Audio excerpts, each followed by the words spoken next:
In this video, we will show you how to style Gravity Form placeholder text using Gravity Booster.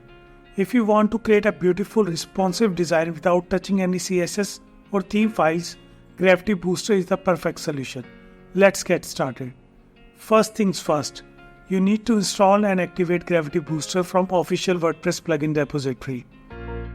Once you have done that, head over to your WordPress dashboard. Go to Forms and then Booster.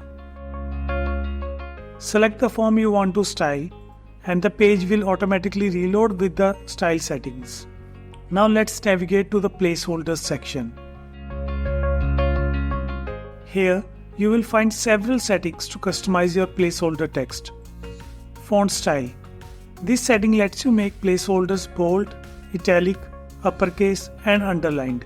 Simply click on the appropriate button. Font size.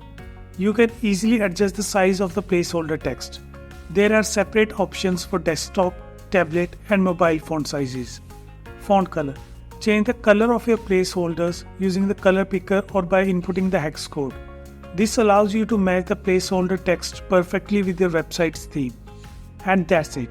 With these easy to use settings, you can customize your Gravity Forms placeholders to look exactly how you want, all without writing a single line of code. Thanks for watching. If you found this video helpful, don't forget to like and subscribe for more tutorials. Happy designing!